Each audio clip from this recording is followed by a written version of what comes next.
everybody. Welcome back to Big Things Kentucky. Season 2, episode 22, baby. What's going on, man? I'm Coach Bew. My man, Coach TV behind the camera.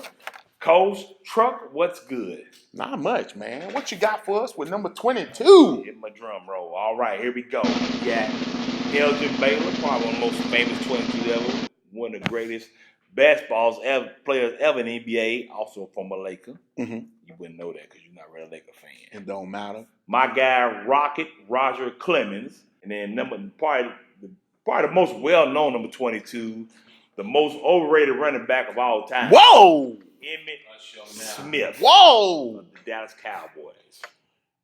That's my 22. How you overrated and you the all-time leading rusher in the league? He's a product of a system. Well, this week, man, we wanted to introduce everybody to the new Herald Leader Preps, Mr. Jared Peck. He got big shoes to fill following Josh Moore, who did a little bit of everything. So,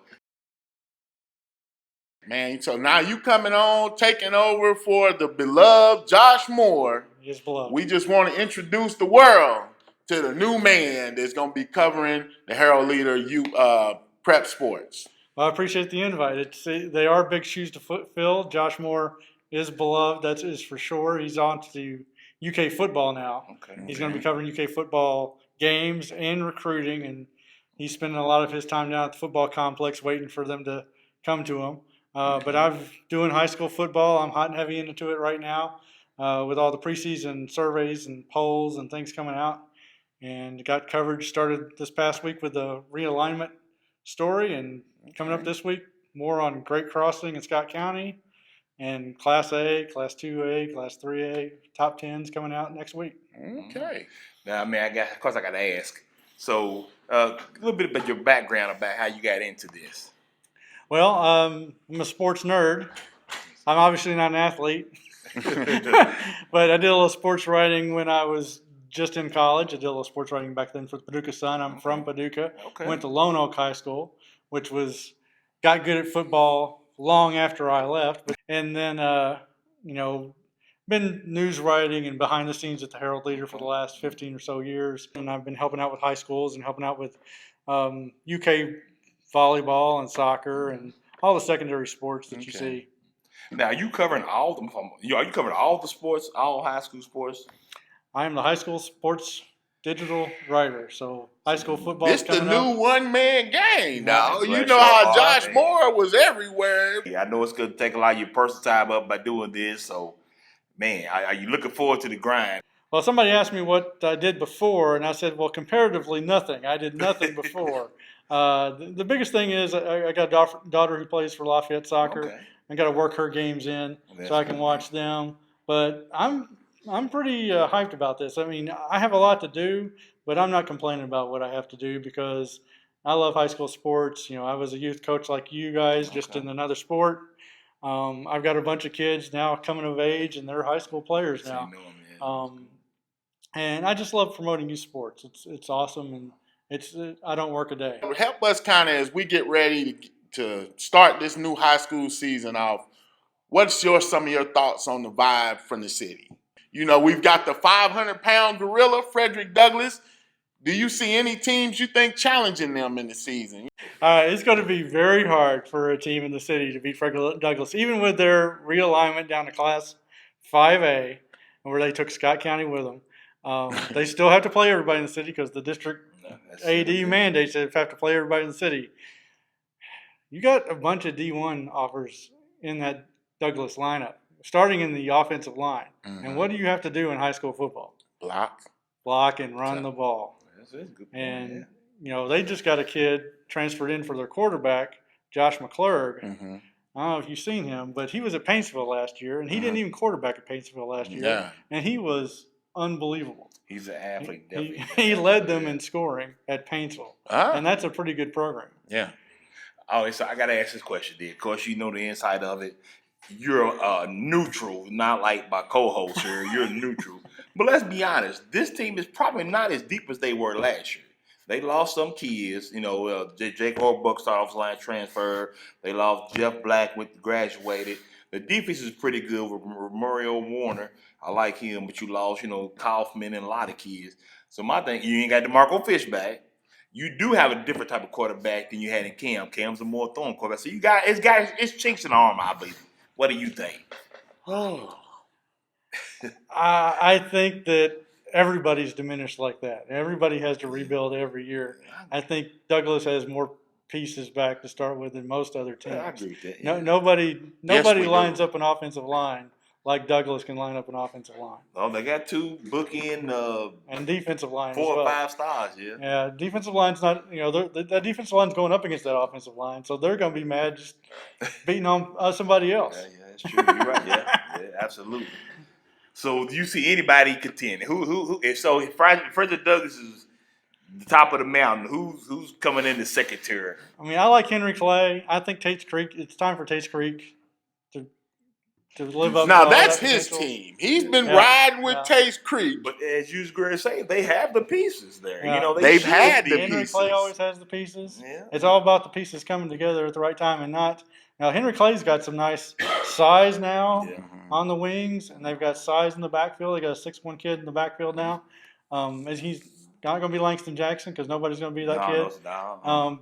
But Henry Clay, they're starting off with Simon Kenton, and we're going to find out what Henry Clay has right away. That's true. But my thing with Taste Creek is this: I feel like you have probably in their position, you probably have 3 of the top 4 or 5 kids in the city. With Luke Doobie, the receiver Miles Thomas, and the running back Bosley. They've got to be top 5, and they got to be the top 3 or 4 in their position. So why aren't they getting anything out of that group? Why is this group not being more successful? This is the year to get it because they've been redistricted where they have Lafayette in the district. It's Henry Clay in the district, right? Yeah. And then the other school, Dunbar. City schools. And now you go right back through the district in the playoffs. So I think Texas Creek is primed to get out of the district round, be the district champ. I mean, but if this is the year, this has got to be the year to do it, right? It's got to be it. Taste Creek, come on now. It's got to be the year. Come on.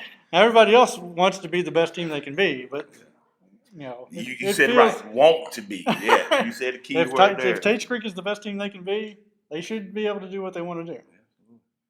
Now I gotta ask something close to dear me and Coach TB's heart. His son graduated, but he has no loyalty to him. What about defenders gonna do? Because Bryan Station, because this is a good group they got. What are we looking for out of Bryan Station? I think that they're going to do much better than they did the last 2 years. Absolutely. They've been licking their wounds since the redistricting and lost all those kids to Frederick Douglass, and it's been kind of a struggle. I mean, now we're starting to settle in. It's like this is what you got. Yeah. These are the young players you're going to have, and you coach them up and get going. If they're in a new district too, they don't have to. They still have to knock heads with everybody in the city, but now those aren't district games. They got Oldham County coming. They got Madison Central to deal with. I forget who the 4th team is in that group. GRC. Well, GRC is going to be pretty good, right? Yeah. But I mean, those are new. That's fresh faces to come in, fresh opportunities, and maybe you don't feel like, you have all that weight because prior Douglas was a district game, and you lose that game. County. Yeah, you lose that game. It's a big difference, and Scott County is gone off the schedule. So this could be a good year for Bryan Station. You heard it, Coach. We back, baby. We back. So, who are some of the players you think on your radar that can really make some noise this year in the city? Well, I think the obvious one is Dekel Crowdis, the junior out of Douglas, who's been getting D1 offers left and right, and I saw them practice a week or so ago, and they were running him everywhere. He was backfield, he was in slot, he was into rounding. He's going to be a big feature of it. And then they've got Josh McClurg back there, which I talked about a little bit earlier. But he is not back there and just slinging it like Cam was last year. Yeah. The statue in the backfield is not what's going to happen this year with the Broncos. That kid can run, and he can also toss it over your head. And that's what's going to be happening there. As for the others, we've got Monty at Bryan Station. Monty Taylor. Mighty. Buddy, Yeah, I saw him a little bit. I don't think you can find him in the backfield. He's Yeah. so small, but I hear he can run pretty good. Yes, very strong And kid too and for his they size. say he is a football player, Mm-hmm. absolute football player. So they expect big things out of him at Bryant Station, and from what I saw of him, they should. Mm-hmm. I'm trying to get to Luke Doobie and Miles Thomas are going to be a dynamic combo at Tate's Creek. I think they've both got that year of experience. They're both going in their senior years. Is that correct? That's correct. Yeah. I mean, this is the year for that connection to go off. Trying to get through the other teams. Who we else? You got the great Bo Allen then at Lexington Catholic. Oh, well, how could we forget about Bo Allen? Bo Lexington knows. Catholic. Now, I talked to Lexington Catholic's coach, Nigel Smith. Yes. And, he lost almost his entire team. Yeah, Like I was going through the All-City players from last year. They had 10 or 12 All-City players, and Bo Allen was on the All-City team. All those kids are gone. Mm-hmm. And then Coach Smith was like, well, we're Lexington Catholic, and that don't matter. Yeah. Next man up. It's like reload. And next man up at LexCast. So Bo Allen's going to find his targets, and he's going to make the next set of stars out of Lexington Catholic, I would imagine. Now let's get into another situation. How do you look at the new playoff schedule? How that's set up and how that's going to look? Well, initially when they announced it, the Football Coaches Association came out and they were really against it. They did not want to go back through the districts, like playing district games during the season, and then 2-3 weeks later having to go right back into those teams. The last time they did that was 2007 and 2006. It didn't seem like anybody liked it then. I went back and read a story in the Herald Leader. It's like, well, it's rerun week. Nobody liked it. But here we are doing it again. And one thing is it matches up so the best teams are going to probably get through. So 1 plays 4 in the district and 2 plays 3 in the district. And then supposedly you'll get 1 versus 2 in the district championship game. It's now the second round is now the district championship. They're not awarding district trophies anymore for regular season. Regular season was district champion used to be, and then once you got out of the second round, you were the regional champion. That's gone. Now the second round is the district champion, and then you go into the RPI, which we're going to see the RPI come into play. They say week 6 we're going to start getting rankings of the teams, like all the teams in all the different classes. They're going to start ranking them based on their strength of schedule. There's a whole big formula. It's advanced math. Now, included in the RPI is the fact that the margin of victory. Is that going to be in there? Margin of victory is not a factor. Okay. So you can just pound a team and it doesn't matter. It's your win-loss record, your opponent's win-loss record, and your opponent's win-loss record. No, what games are going to be? So your district games are going to help your RPI out, your overall schedule. The whole schedule is what it is. So this is going to make teams start scheduling tougher games then. That would help. Yeah, playing tougher teams would help in the formula and get you higher on the list. Now, where that doesn't come into play in the district round, because in the district round, it's your district standings. Yeah, no matter what. So first and second round, you're going to be seeded based on your district standings. And that is also new because that used to be rotated when they played one district versus another district. You'd have sister districts and they would play cross bracket. Yeah. All right. And the bracketing was the home team switched every other year. Well, now the big dog gets to host. Number 1 seed gets to host. And they would get through and you got all your district champions there. Then it's RPI west half versus an east half. So everybody in the western half of the state. West and east. Then. Everybody in the western half of the state. Number 1 team in the western half of the state in core of the RPI will play the number 4 team in the western half of the state in the RPI. Oh. And then 2 and 3, and then on through. So it'll be like a quarterfinals almost. So how do you feel about this method? You like it? Anything different is good, right? Or anything. I mean, it's right. I think the opinion of the KHSAA is like, let's try it. Nobody seems happy with the way it is before. Yeah. Everybody complains. Everybody complains about the way the Sweet 16 is just random. That's true. Yeah. Everybody complains about how football is random. They complain about travel. Well, this addresses both the travel aspect. Okay, now you're not having to travel to get blown out in week 1. Yeah. And you're not having to travel as much. You're not putting the number 1 team in the state against the number 8 team in the state in that round. You're doing the number 4 team over here in that round. So that's another travel aspect. And you're not lining up your best 2 teams aside from the district round. Once you get past the district round, it's still a problem for Scott County and Frederick Douglass, who are going to probably be number 1 and number 2. Oh, yeah. in Class 5A this year. One of them's going out in the second round of the playoffs, and that's More a state than title likely. game. Wow. So Man, yeah. that's a problem. And that's just not just a problem for Scott County and Frederick Douglass. It's a You problem got for like Bowling Pikeville. Green and It's South Warren. yeah, will probably Bowling Green, be South matched Warren. up. That's a problem. Pikeville and Paintsville and Hazard. That's a problem. LCA is in a district with Somerset and Danville. Yeah. And one of those teams all three of those teams in any given year could win the state title. Yeah. One of them is going home in the second round. But once you get past that, then it's seeded. Okay. And this is the first time KHSAA has ever seeded a state tournament. Man. And so we'll see. Should be interested in. Now, I think people are still going to be mad about districts. But you said, you got Frederick Douglass and Scott County, who very well could win it, which I think Scott County will win 5A this year. Yes, we will. You were just with Douglas just 2 seconds ago. I'm glad somebody called him out on it.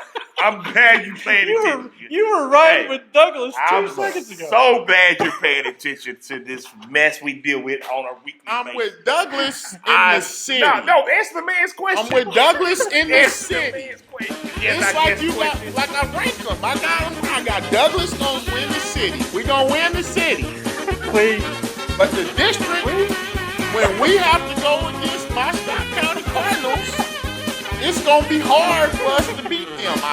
I feel like Scott County's stronger than we've been. I'm just telling you. You asked me a question. We winning, we riding, baby. I apologize for you. All I know from covering high schools in various different rounds is that the priority for the KHAA has not been to create the best tournament. This is the closest they've ever come to trying to create a good tournament by seeding rounds 3, 4, and the championship game is also seeded because the top team in there is going to get to wear their home colors for whatever that's worth. But this is the closest they've ever come to like, okay, we're going to make it about the tournament here. Because it has never been about the tournament before because it's been random, draw a name out of the hat. Yeah. And see who gets who. Oh, look, Lexington's best school and Louisville's best school in the first round? Well, that's good for everybody else. Yeah. That's good for everybody else. You said it right. Yeah, it's true. Though. Yeah. That's the way it goes. That's the way it's been going. I'm just happy to be here. I'm happy to be a bigger part of high school sports. So thank you for inviting me. I think your show's a whole lot of fun. And like I was telling you before, if I can have as much fun out there on the field as you guys are having in here, I'll be all right. Well, man, we appreciate you sitting down with us, man. We definitely looking forward to you this season. Before we leave, I got to ask now, are you a Lakers fan or a LeBron fan? Oh, please don't.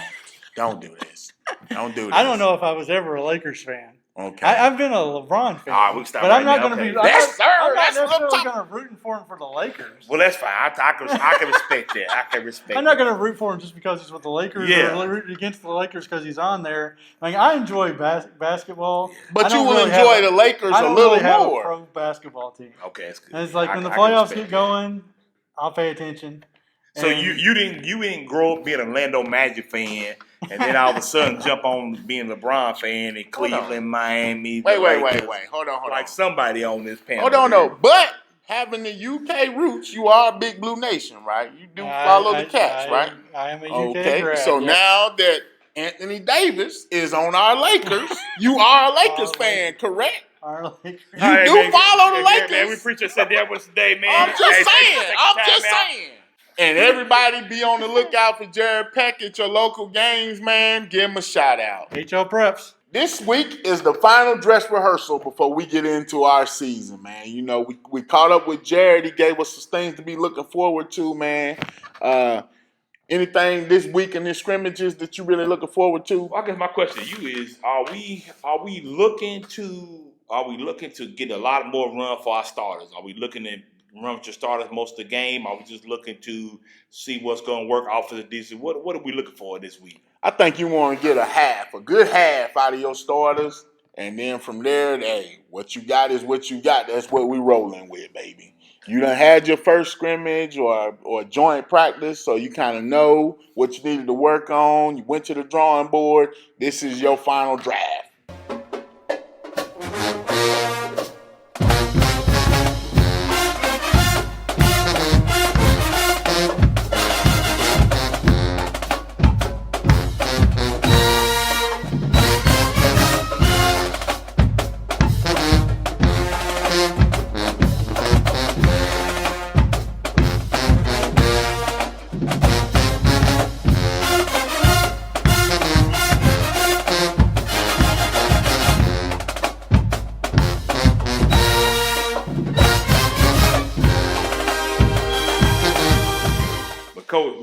Coach, we look at games that probably stands out to me. You got to go with this Frederick Douglass Trinity game. Yeah, Now, sir. when is this? That game is. This is Friday at 7 p.m., man. So Bob Beatty and them Trinity Shamrocks, man, we might have to holler at Coach Beatty. You know, I think I might want to meet him. Coach, you run out of space to put these coaches' arms on your arm, tattooing on your arm. You know what I'm saying? You got hearts with my guy from Mayo. You get hearts, and I think Landis got tattoos on both arms. Where you got the man curse of Coach Landis, you run out of space for tattoos. Coach, man, I'm just saying. I enjoy quality programs, Coach. Yeah. Well, I think we got definitely we'll be out there to check out that Trinity Frederick Douglass game Friday night. Then you got Henry Clay and Henry Clay, Corbin and Henry Clay are going on scrimmage at Lafayette because they're still working on Henry Clay's field. So that's going to be a good test for Sam Simpson to see where his team is. Oh, man, they probably a big one. The LCA and Louisville Cal. Yeah. This is going to be huge. Louisville Cal, of course, always in the running for state championship every year. Man, I don't know what Doug did with this one. Now, he might be a buzzsaw there. So that's going to be big. Yeah, and then you got the doubleheader at GRC where you'll have Lafayette and Rockcastle and GRC and Madison Southern. So it's going to be a great weekend to really get, especially you want to get there early, and that way you'll get a real experience of the teams because that's when the starters are playing. So, man, as always, we should be a living donor. I'm Coach Bew, my main man, Coach TV behind the camera, Coach Truck. Peace. Yes, sir.